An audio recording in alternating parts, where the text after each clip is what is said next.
yo te quiero, o sea, la primera pregunta es un poco ahí como los inicios, ¿vale? Y te quería preguntar, porque tu obra parte de una postura crítica, ¿no? Con un especial interés por desmantelar el concepto sobre la fotografía como prueba de la realidad, ¿no? Como prueba de... Y bueno, relacionando esta idea con tu vivencia con el régimen de Franco, ¿no? Que he leído que lo tienes como un referente casi, ¿no? Esa experiencia, esa vivencia. Quería que me contaras un poco cómo comienzas tus primeros trabajos y las vivencias y reflexiones que te llevaron a...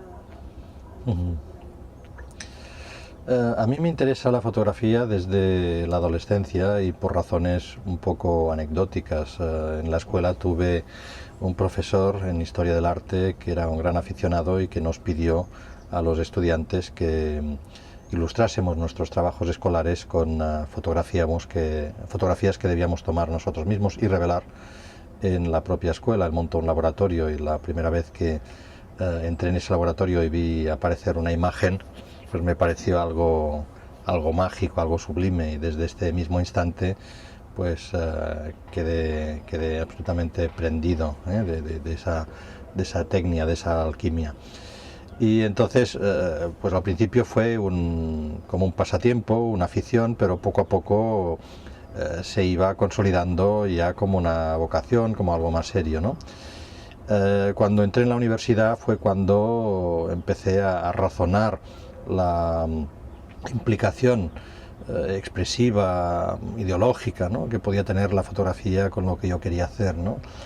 Fue en ese momento cuando empecé a tomar conciencia política, a sentarme históricamente en mi tiempo, en mi sociedad, en mi mundo, y entonces eran las postrimerías del franquismo. Esto pasaba a principios de los años 70. Y entonces, pues por razones también de tipo familiar, particular, pues a mí me interesó embarcarme en ciencias de la información. Es decir, no pertenezco al mundo de las bellas artes tradicionales, sino que estudié periodismo, publicidad, imagen, comunicación audiovisual, etcétera, ¿no?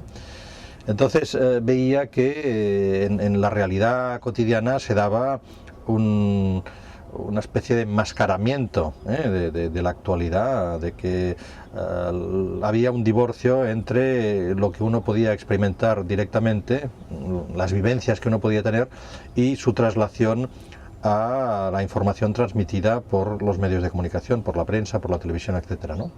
Había, por ejemplo, una manifestación, un acto político en el que participábamos los estudiantes y en el que incluso yo podía haber participado, y éramos allí pues centenares de personas manifestándonos, y en cambio pues en la prensa pues salía una noticia diciendo que pues 4 desaprensivos o 4 delincuentes pues habían cortado la diagonal o habían hecho tal o cual manifestación, ¿no?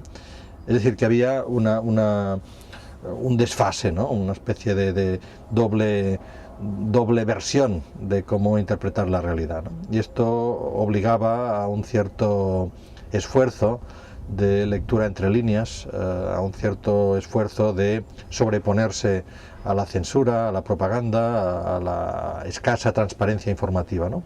Entonces me di cuenta de que la fotografía que yo estaba utilizando simplemente como medio para captar imágenes, como entretenimiento, era una poderosa tecnología al servicio de la verdad, ¿no? Es decir, la fotografía no transmitía la información de una manera inocente, inocua, transparente, sino que la teñía, la filtraba, dándole una potencia, dándole una autoridad que hacía que el espectador no desconfiase. Es decir, algo que aparecía en una fotografía era entendido como realmente un acontecimiento vivido delante del objetivo de la cámara.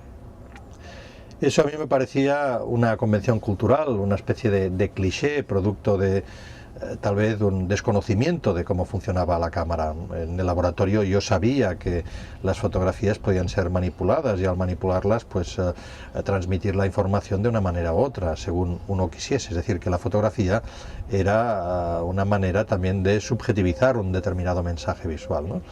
Pero eso que los fotógrafos, en tanto que operadores, en tanto que profesionales, conocíamos, era algo que quedaba alejado de la interpretación que podía hacer el público, ¿no? El hombre de la calle, que no era necesariamente un conocedor de, digamos, los intríngulis, ¿no? De cómo se gestaba una fotografía, cómo se construía su sentido, etcétera.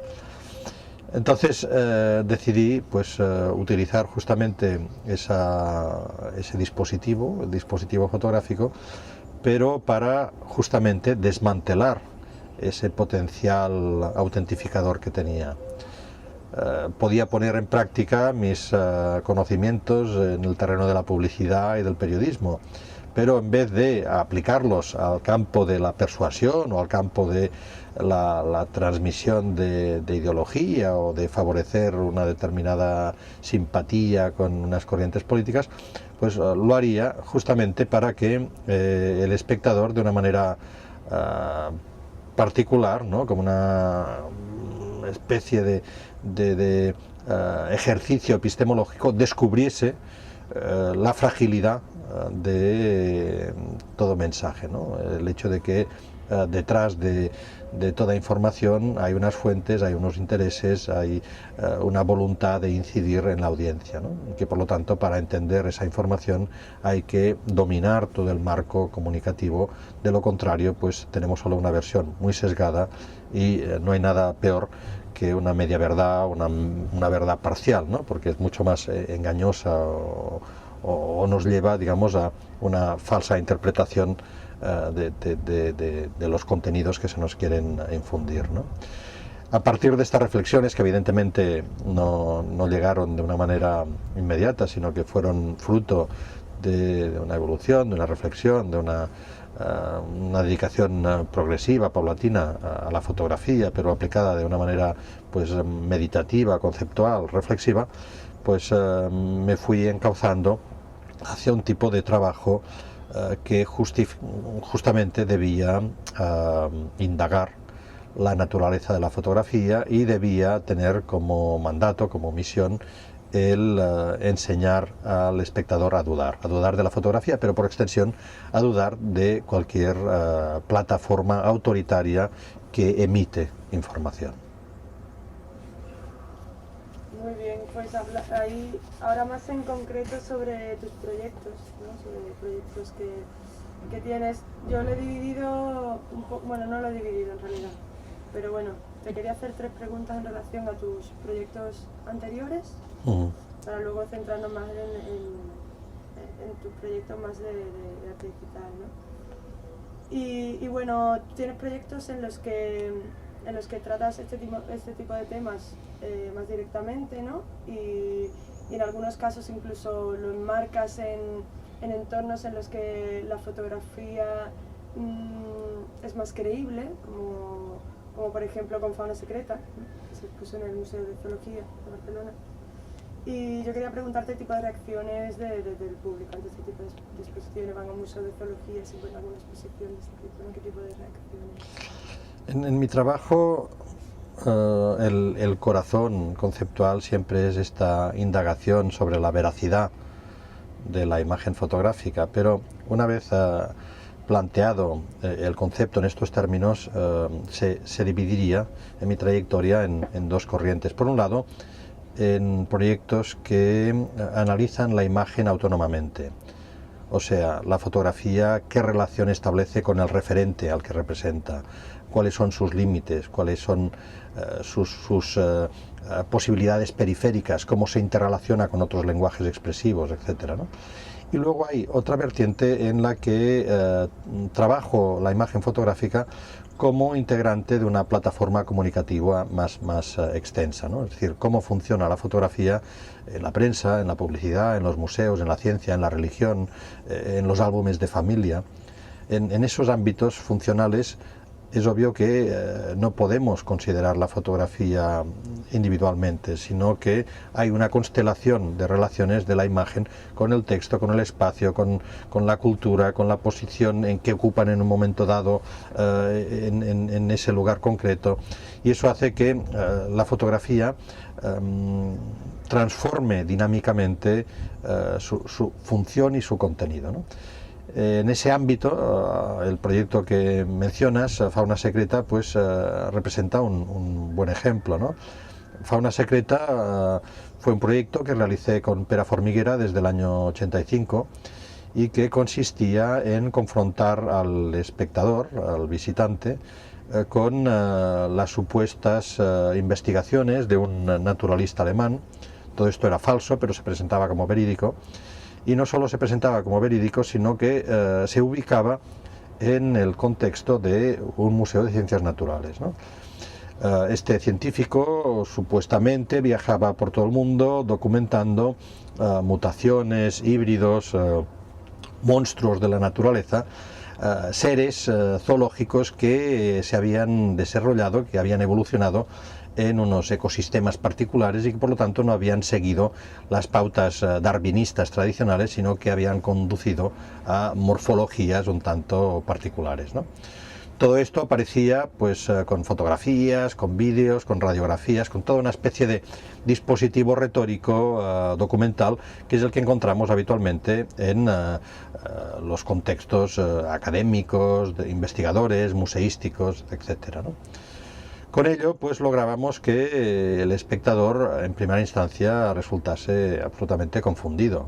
El espectador visitaba un museo y en las vitrinas aparecían los leones disecados, en los frasquitos de formol pues determinadas especies que se conservaban allí, con sus etiquetas, con sus leyendas, y pues de repente se encontraba con una serpiente con patas, o con un mono que volaba, o con, en fin, o sea, engendros así rarísimos. Pero bueno, la naturaleza es excéntrica y a lo mejor en países recónditos, ¿no?, muy exóticos, puede haber llegado a producir ese tipo de seres, ¿no?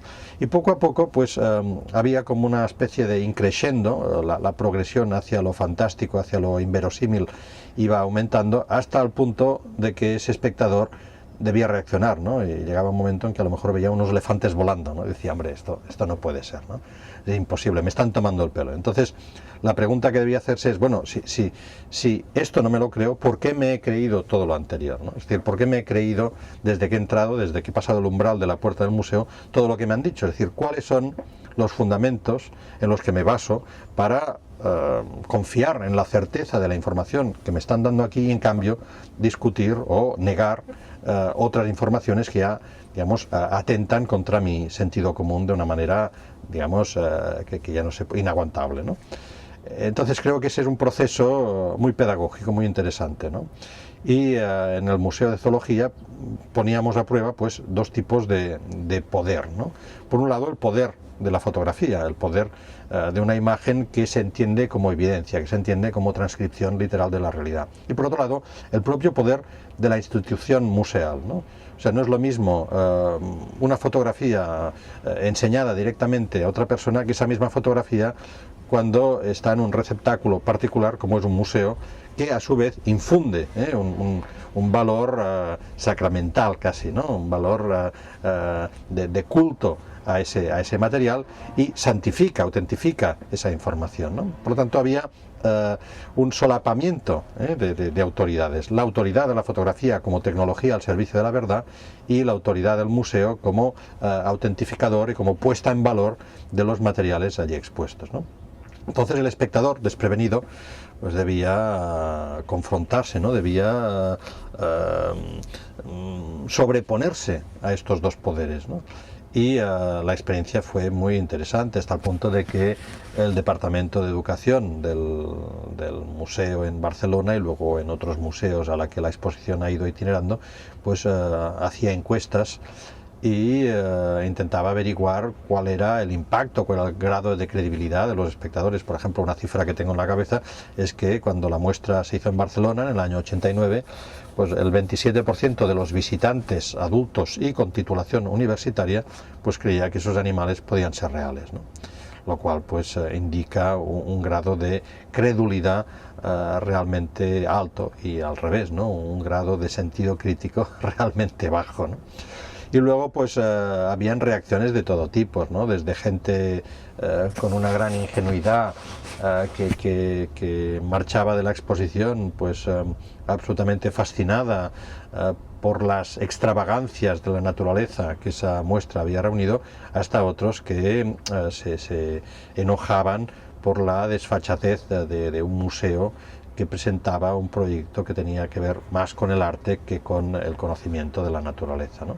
Pero en definitiva, Fauna Secreta, al margen de entenderla como un proyecto artístico, que es básicamente, prioritariamente lo que es, pues ha sido un instrumento de medición de credulidad del espectador, o para entender la recepción, ¿no? Cómo una exposición se lee en un lugar particular como es el Museo de Ciencias Naturales, y en ese sentido, pues instrumentalmente ha sido muy valiosa.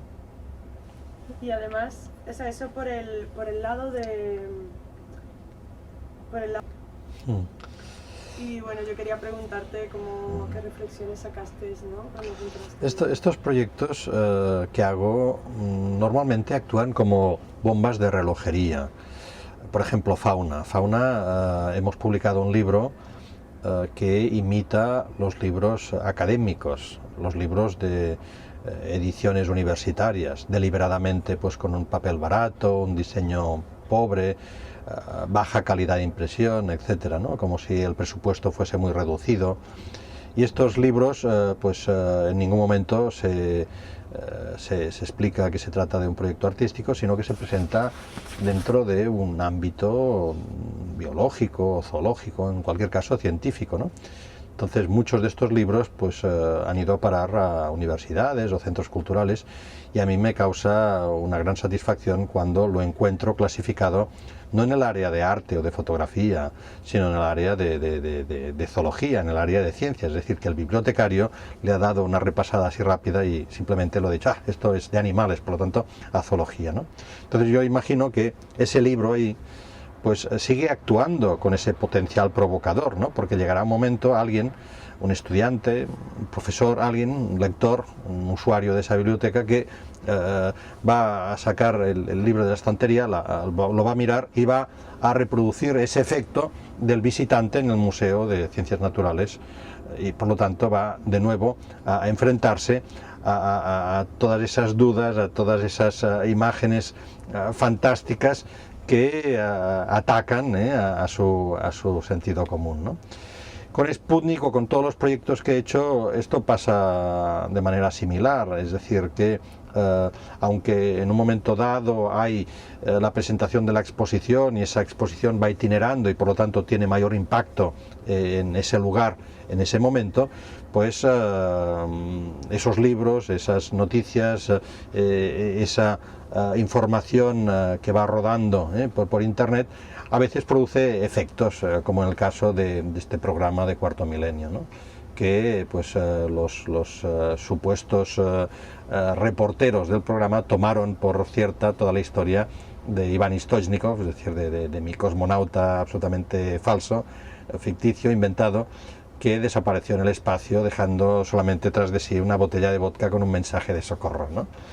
En este caso el programa, pues claro, es un programa que se ocupa de misterios, de ovnis, de fenómenos paranormales, y por lo tanto yo diría que mi mejor baza para afectar a un universo de estas características es que ya los responsables de este tipo de programas pues tienen una necesidad de creer, les encanta creer que eso puede ser posible, ¿no?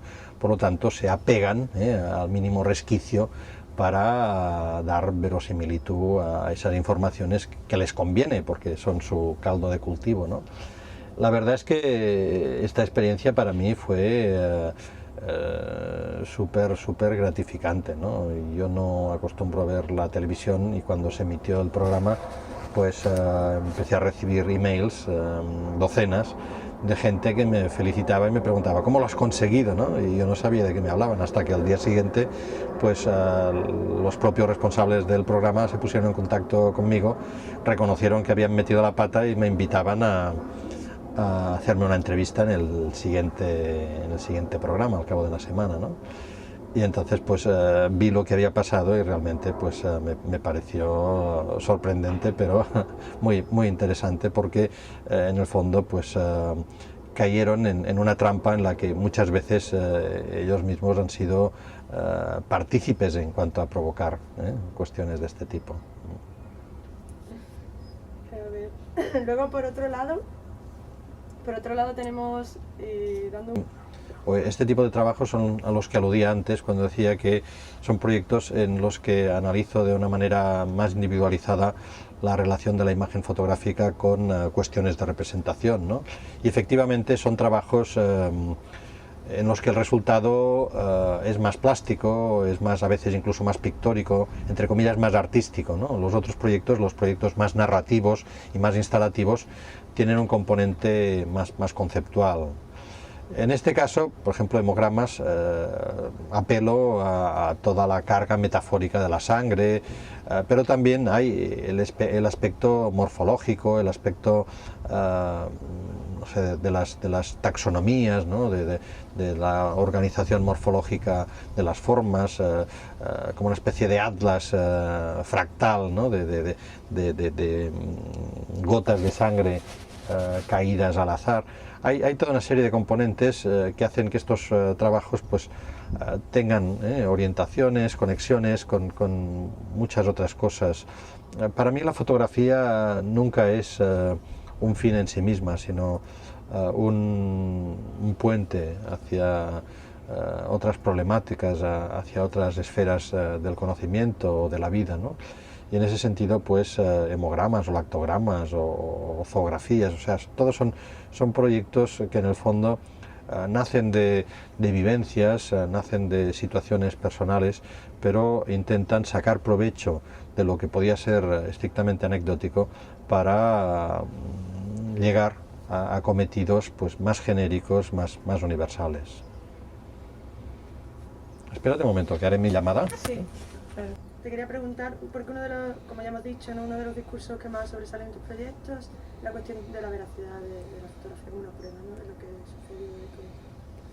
Y quería preguntarte cómo se plantea esta cuestión, o cómo planteas tú esta cuestión con la aparición de los nuevos medios digitales.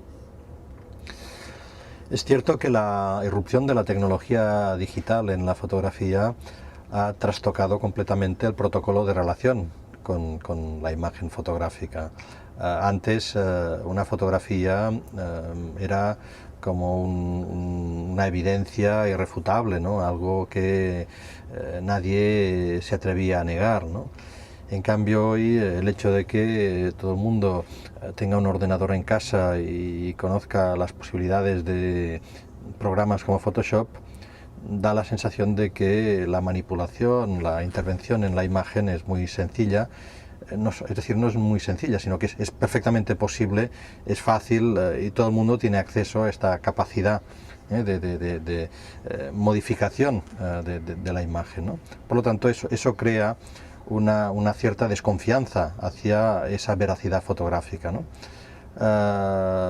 De todas maneras, esto no deja de ser una apreciación de un público hasta cierto punto culto. Yo creo que a nivel de opinión pública la fotografía sigue teniendo una cierta autoridad, ¿no? Pero por otro lado, aunque la fuese perdiendo, aunque se erosione esta autoridad, que evidentemente sucede, pues también las técnicas de persuasión, de manipulación, pueden refinarse, ¿no? Es decir, que a medida en que pues el público se hace más crítico, también las estrategias de la mentira o de la falsificación pueden hacerse más refinadas, más sofisticadas, ¿no? Es decir que, por ejemplo, yo que me dedico a esto como especialista, ¿no? Me doy cuenta que antes, para embaucar al público, pues simplemente unas tijeras y un aerógrafo servían a los fotomontadores soviéticos de Stalin, ¿no? Para cambiar el curso de la historia. Hoy, evidentemente, las técnicas son mucho más elaboradas, son mucho más, es decir, tienen que ser mucho más estudiadas, ¿no? Pero aún así es evidente que mentir sigue siendo el pan de cada día, y si no, pues fijémonos en la famosa historia de las armas de destrucción masiva en Irak, o en la supuesta conexión etarra en los atentados del 11M en Madrid. Es decir, que hay siempre una utilización de la falsedad con finalidades oscuras, ¿no? Finalidades que van más allá de la transparencia informativa y que se imponen gracias a estrategias comunicativas pues, que son cada vez más complejas y difíciles de identificar. Pues sí, y además de este discurso, también hablando del formato, del propio formato de la fotografía, ha habido un cambio importante, ¿no? El paso de la fotografía analógica a la digital, puesto que la primera pues es una elaboración química y la segunda pues es casi una escritura, ¿no? Es casi un código digital, ¿no? Sí, sí. Y esto pues, claro, supongo que sugiere, sobre todo en el campo, en el ámbito creativo, ¿no? Estará creando una diferencia en cuanto al concepto, ¿no? En cuanto a la base de aquello, ¿no? Y en tus obras hemos visto esto, ¿no? Como obras que han surgido como Google Grants o este tipo de... Sí, yo digo que la fotografía analógica se inscribe y la fotografía digital se escribe. O sea que hay un tránsito de la inscripción a la escritura. Y en ese tránsito pues hay una dislocación de lo que ha sido el paradigma habitual de lo fotográfico, ¿no? En la inscripción había primero la sensación de que la naturaleza se representaba a sí misma sin intervención humana, por lo tanto sin subjetividad. Venía a ser el ejemplo casi paradigmático del objetivo, ¿no? de la neutralidad descriptiva, de la depicción sin intervención, digamos, subjetiva posible, ¿no? Y en cambio en la escritura volvemos a lo narrativo, a lo construido, a lo subjetivo, a lo relativo, etcétera, etcétera, ¿no? Esto hace que la fotografía tradicional pues nos enfoque hacia un tipo de contenidos más documentales, hacia estilos incluso más descriptivos, más literales con respecto a la plasmación del entorno real que nos rodea, y en cambio la fotografía digital pues haga prevalecer un tipo de discurso más conceptual, más meditativo, más discursivo, en otras palabras, ¿no? Una fotografía más elaborada y por lo tanto tal vez más pictórica también, ¿no? O sea, en el fondo la fotografía digital tiene que ver casi más con la pintura tradicional que con la fotografía tal como la hemos entendido hasta ahora, ¿no? Incluso pues a lo mejor ha habido un error en llamar a lo que conocemos como fotografía digital, llamarla fotografía, es decir, que la fotografía sea el sustantivo y digital sea el adjetivo. A lo mejor ha habido un cambio tan revolucionario en sus fundamentos que ya deberíamos utilizar otra denominación, o sea, a lo mejor pues pintura infográfica o representación o imagen digital fotorrealista, no sé, buscar algún tipo de denominación distinta para que incluso desde el punto de vista terminológico se marque la fractura que ha habido en cuanto a continuidad en la evolución de las representaciones visuales. Yo pienso que la fotografía fotoquímica, en el fondo, la hemos de considerar como un accidente histórico, ¿no? La evolución lógica de las imágenes hubiese sido pasar de una imagen hecha a mano en la que el operador pues funcionaba trazo a trazo, ¿no? Pincelada a pincelada, a una imagen digital donde tecnológicamente volvemos a hacer eso y sustituimos simplemente el píxel por el trazo, pero de nuevo nos encontramos con una estructura de imagen constituida por una secuencia de unidades gráficas, ¿no? Es decir, que íntimamente el estatuto icónico de la pintura es muy parecido al estatuto icónico de la imagen digital, ¿no? Pues bien, entre medio de esos dos sistemas, durante un siglo y pico, pues ha acampado la fotografía a sus anchas, ¿no? Se ha introducido y ha permanecido en la historia como un ocupa, ¿no? Como un squatter que ha estado ahí haciendo valer pues sus principios de supuesta objetividad, de testimonio, de documento, etcétera, etcétera, porque daba la sensación de que era una imagen que se plasmaba en toda una superficie a la vez, ¿no? Nosotros sabemos que esa imagen la podemos controlar, podemos enfocar, podemos contrastar, etcétera, pero cualquiera de estas operaciones afecta a toda la superficie a la vez, no a un punto determinado, no a una unidad determinada de esa imagen, sino a toda la imagen, ¿no? Y eso daba la sensación, repito, de que la fotografía venía a ser la plasmación de algo externo a nosotros que se conseguía por unos medios casi naturales, espontáneos, automáticos, ¿no? Sin intervención, ¿no? Y esa idea de la sin intervención pues es lo que ha conducido a toda la teoría de la huella, ¿no? La fotografía es huella, en cambio la imagen digital o la pintura es símbolo, es escritura, ¿no?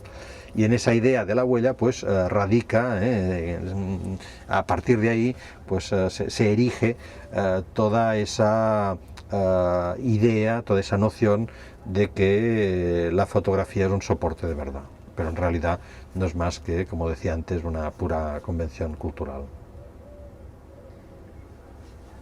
Pues en esta misma línea tenemos otra obra tuya que en este caso, en lugar de jugar con el ojo humano, juegas con la manera de actuar del software, ¿no? Hablo de paisajes sin memoria. Y este software estaba preparado para interpretar imagen fotográfica, ¿no? Pero sin embargo tú juegas con otro tipo de imágenes para engañar un poco al software. Y yo quería preguntarte cómo ves este paso entre la interpretación del ojo humano, la interpretación del ordenador programado, o sea, que está programado a la vez por un humano, así como la interpretación del nuevo ojo frente a la imagen que resulta de todo esto, ¿no? Esos tres. Este proyecto, Génesis, que lo he publicado en un libro cuyo título es Paisajes sin memoria, remite a varias cuestiones, ¿no? En primer lugar, la cuestión de la tecnología informática, del ordenador, como un aparato que puede ser subvertido, ¿no? Que ha sido diseñado con una función específica para trabajar en una determinada dirección, pero que al artista se nos exige que exploremos aquellas posibilidades que se han escapado de los fines programáticos del propio programador, del que ha concebido ese dispositivo, ¿no? Entonces, sacar de la computadora elementos de delirio, elementos de alucinación que no estaban en su corpus programático inicial, ¿no? En ese sentido, pues me parece un primer elemento a tener en cuenta. Otro elemento es el que se refiere a los códigos de representación, ¿no? Es decir, al hecho de que cuando vemos lo hacemos en base a determinados códigos interpretativos, y en este caso pues yo utilizo un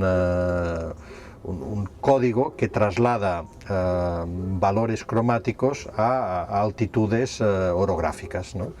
Entonces ese código viene a ser una manera de representar la naturaleza, pero nos está evidenciando que es una entre las maneras posibles. Por lo tanto, nuestra representación o la manera como vamos a representarnos la naturaleza debe empezar reconociendo el código que convenimos en compartir, y por lo tanto la aleatoriedad, la contingencia y la relatividad de ese código, porque si utilizamos otro código, pues, por ejemplo el código estrictamente fotográfico, figurativo, pues el sistema será completamente diferente y la representación que nos haremos será igualmente distinta, ¿no?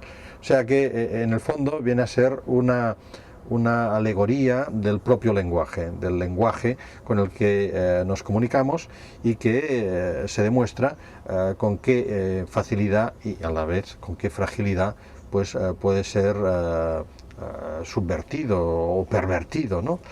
Y finalmente hay otro elemento que también tiene que ver con ese aspecto de la cultura visual, que es el hecho de que la representación de la naturaleza aparece más dependiente no de la experiencia directa, sino de otras representaciones de la naturaleza, ¿no? De otras representaciones previas, ¿no?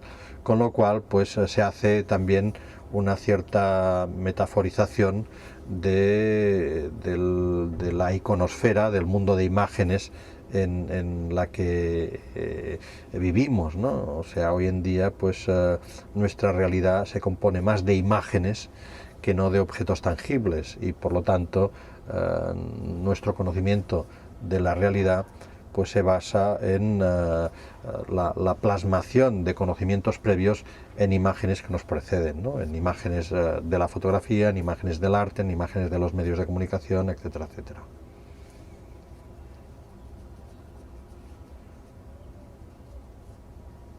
Bien, pues bueno, en torno a todo este tema, yo quería preguntarte por este artículo que había por ahí en el que decías que la fotografía ha muerto. Y bueno, yo te pregunto si realmente consideras que ha muerto, si consideras que ha muerto en el entorno digital, y aparte, ¿qué otras nuevas aportaciones trae consigo esa faceta, ¿no? de la imagen fotográfica en la era digital, o la imagen digital simplemente, ¿no? Que ya no es fotografía? Sí. Decir que la fotografía ha muerto es simplemente una licencia retórica.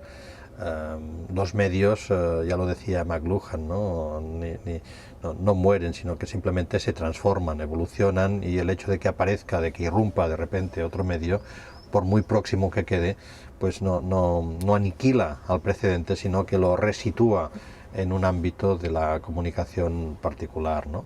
Entonces, la fotografía, tal como la conocemos hoy, seguramente no desaparecerá. Lo que pasa es que quedará reducido su uso a una élite, ¿no? A un grupo minoritario de gente que va a emplear esos recursos de una manera muy particular, y porque todavía ven en esos recursos unas determinadas posibilidades en cuanto a proceso, en cuanto al tempo creativo, en cuanto a resultados, en cuanto a factores un poco particulares de utilización de los instrumentales, de los materiales, etcétera, que conducen a una poética de esos materiales, pues particular y específica, ¿no?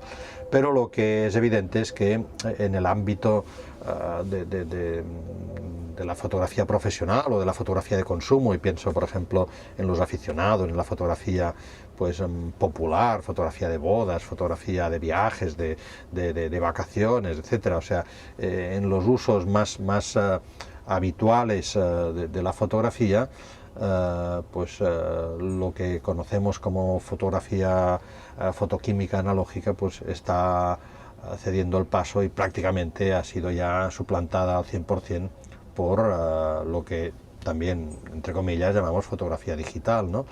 Por lo tanto, podemos hablar de una cierta, si no muerte, sí agonía de lo fotográfico tal como lo hemos conocido hasta ahora, ¿no?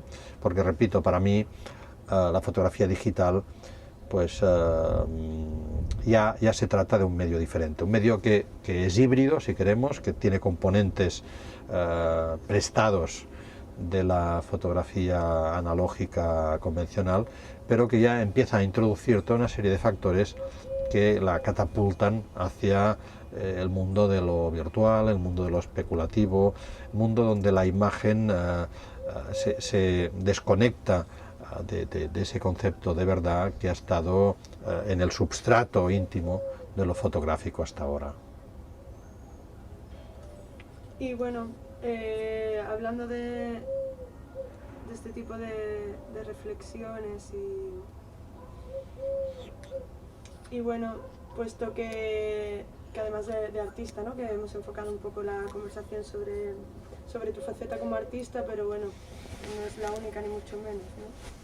Está también pues desde tu faceta de escritor, de curador, de todo esto, y centrándonos un poco en la de escritor, ¿no? Que tiene muchos libros, artículos, ensayos importantes. Quería preguntarte si crees que en el entorno de los artistas suele estar equilibrado la creatividad y la reflexión, y además quería añadir también cómo crees que puede estar agilizando el ámbito crítico, reflexivo del arte bueno, sí, el arte desde las nuevas herramientas digitales, ¿no? Estas dos cosas. En el arte contemporáneo hay un factor reflexivo que a mí me parece importante, necesario y enriquecedor, ¿no?